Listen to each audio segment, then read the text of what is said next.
What's up, you guys? Welcome to today's video. As you can tell by the title, I'm going to be blind reacting to Dr. Phil's new episode titled Women in the Criminal Justice Reform Act, or Women Abused Behind Bars. I do see a couple of different videos. As soon as this went live, I had so many DMs and emails asking me to talk about this and share my opinion, and that's what we're going to be doing today. If you're new here, hi, my name is Jess. I'm a person in long-term recovery who has in fact given birth in prison. If you want to follow me on any other social media platform, TikTok, Instagram, Patreon, that's $2. It's only ever going to be $2. All of that is linked down below, as well as my vlog channel and my podcast. But without further ado, let's kick this thing off.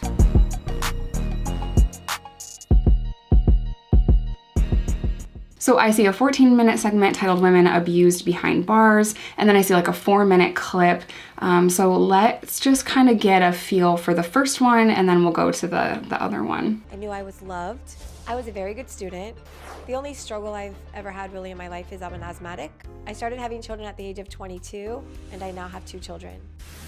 So in my late 20s, I started breaking bones, then learned that it was osteoporosis from steroids that I took because of me being an asthmatic, then started being prescribed pain medication, then addiction found me.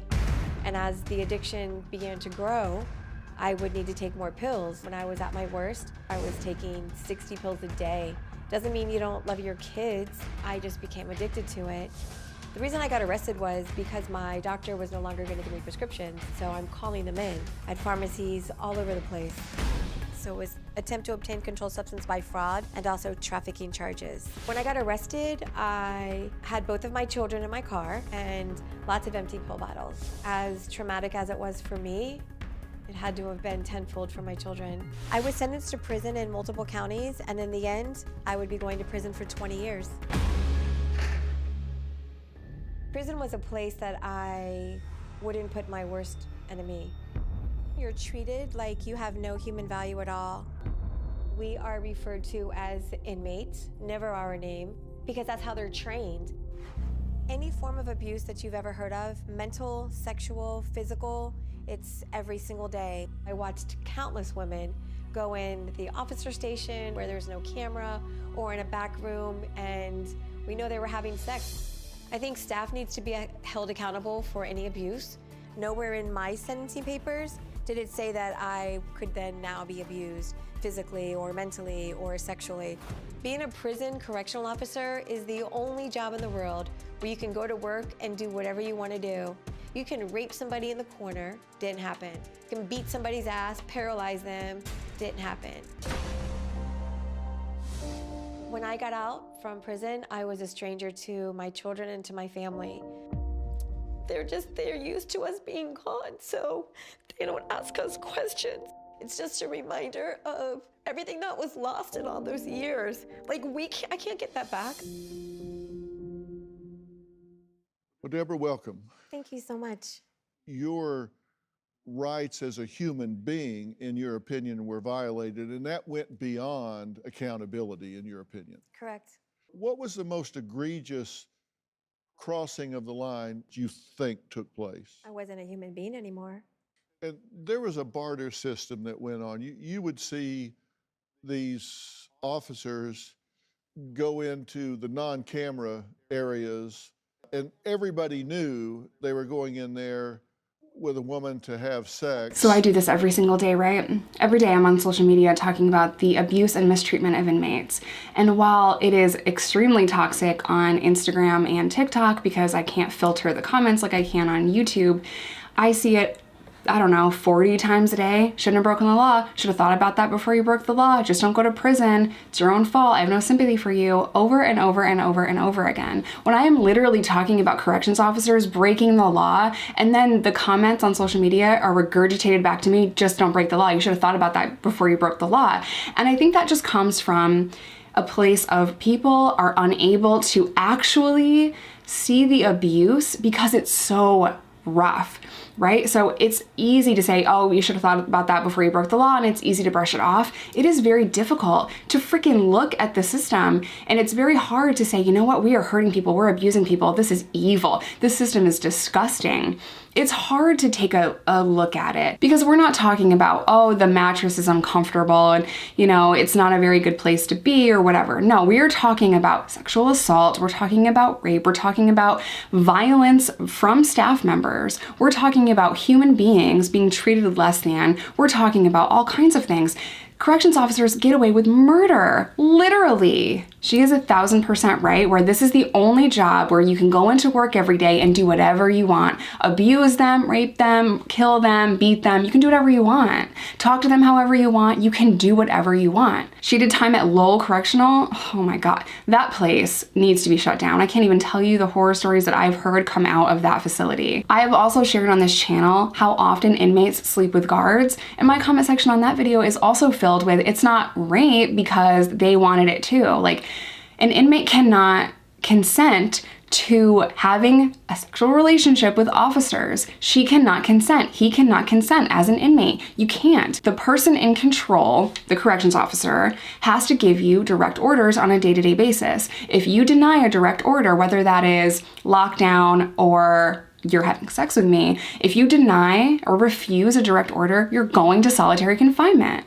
That is why it is considered rape by law, because the COs are in positions of power and they are over the inmates. They are in control of the inmates. That is why it's rape. And you said you watched a guard break a woman's arm and just beat her for what? She had just arrived in prison. She was a kid and she was a little mouthy, and they beat her up and they broke her arm. And there's no accountability because all the staff has to do is say, you know, she was resisting arrest. She wasn't letting me, she swung on me. Your word means nothing in prison. We're supposed to be sent to prison to rehabilitate, to get better, to come out a better person, not a broken person. Okay, I will of course link the full episode down below, but I really want to go to this next 4-minute clip where it's titled The Women in Criminal Justice Reform Act. I'm really curious to see what they have to say here. What is wrong with the system where, particularly with women, that they're getting subjected to such inhumane treatment once they are incarcerated? Well, the interesting thing is that our prison system wasn't set up for women, and I would imagine that you would agree with that. Our prison system wasn't set up for women. That is the only explanation you need to now understand why it is that women go through so much shit. It's why women get 3 pairs of underwear a week. Maybe a man can rock 3 pairs of boxers a week, and that's fine. Women need more. It's why women are denied tampons and pads. It's why women are chained to a bed while they're giving birth. Because our system was not designed for women. I'm so freaking glad she said that. Ugh, sorry, I had to pause it because when I talk about that online, men will come in my comment section and say men have it harder because men get stabbed or men get killed. I'm just gonna say it. And I know this is a controversial statement, and I don't even know if we're ready to have this conversation. Men have it hard in prison because of other men.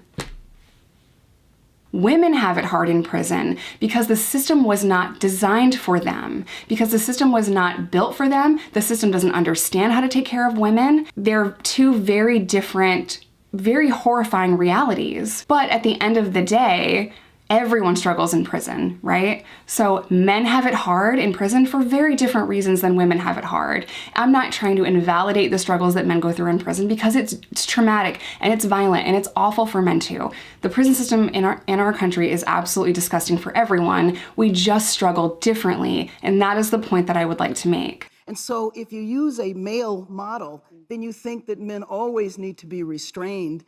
And so you don't think about the fact that women are pregnant in prison. You don't think about the fact that babies are born in prison. And so you know, Dr. Phill, better than anybody, when you break that bond, you don't allow a mom to establish a bond with a child. You take the child away. Then the woman gets out. She might not get her child back because if she was in prison too long, then her parental rights can be terminated. Right. And you start a cycle because of laws that were passed that continue to punish people once they get out. And I have to say, as a politician, and I can say this, politicians do that because you can win elections off of I was tough on crime. If you focus on prevention, that's really hard to sell because prevention means something didn't happen. And you and Karen were talking about women being actually shackled during delivery to the point of actually breaking bones and creating problems. And you're very passionate about this. Yes, yes. That day that we were there, we were discussing two of the most important issues that involve women in prison. And we've heard it here today. It's like a horror movie, actually. And we were talking about women going to prison because of opioid addiction, really by accident, because women are not being told what they're being given when they're in the hospital for just mere surgery or an accident, and then they get addicted really with that first prescription. So we were dealing with that, and then after that, we met with the other representatives and senators and such to talk about this horrible issue of being in delivering a baby in prison. Okay, so they maybe they went to prison pregnant, but a large percentage of those women were impregnated while in prison because of rape, because of sexual abuse.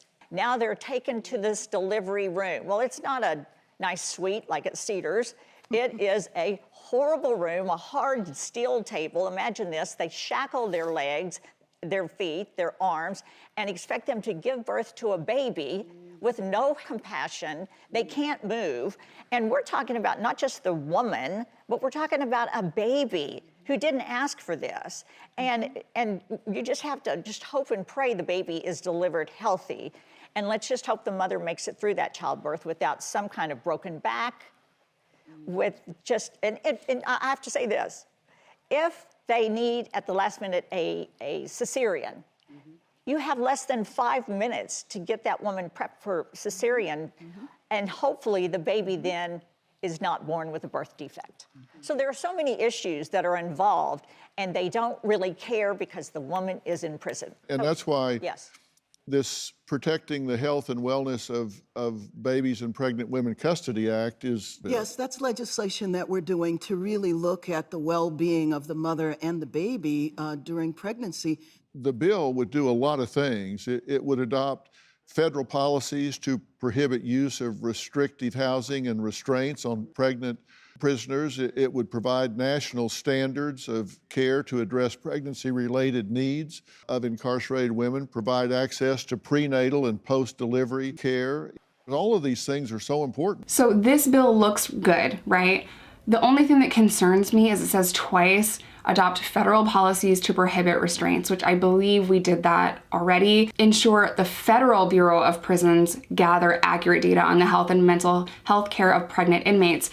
The only bullet point here that seems as though it's going to actually change our prison system across the country is, it says provide a national standard of care to address pregnancy-related needs of incarcerated women. National standard, I hope that means state and local jails, because if we're passing federal legislation, that affects 1% of the prison population. Most people are in state and local jails, so that second bullet point makes me feel good, gives me some hope, but I obviously am going to have to do some more research on this here. Right, and let me mention the restrictive housing. What that means is solitary confinement. Yeah. Because there are many examples of women who were complaining about contractions or whatever. They're not believed, and then they are violated. They're sent to solitary confinement. Numerous examples of women delivering the baby on their own. Sometimes those babies don't survive childbirth. Sometimes those babies don't survive because women are left to give birth in dirty jail cells. You don't care about the woman? Fine. What about the baby? I gave birth in chains. My legs were not chained while I was pushing her out, but the second my daughter came out and my wrist was chained, the second my daughter came out, my leg was restrained.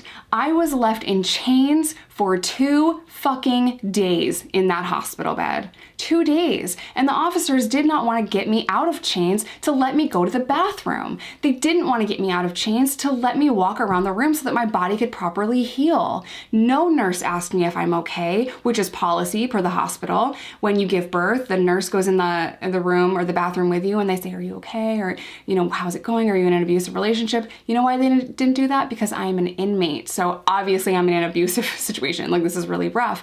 But no one even asked me if I was okay. And even though the doctor said she has to get up and walk around so that her body can heal properly, the CO said, no, it's a security risk. Because of that, my recovery was very hard. The hospital discharged me with things to take care of my body after I gave birth. The prison would not let me have them. I couldn't have extra pads, I didn't know how to take care of myself, and I had to wrap my breasts with ACE bandages to stop the milk coming in, which was so unbelievably painful.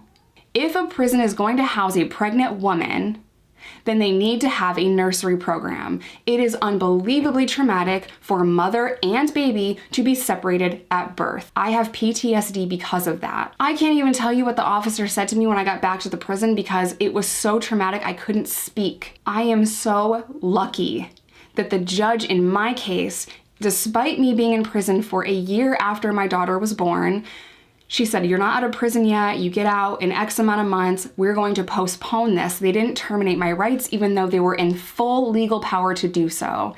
If you are incarcerated after you give birth and your daughter or son goes into foster care, you have 1 year to get your rights back. And I was in prison that entire first year after my daughter was born, right? So the judge granted me an extension.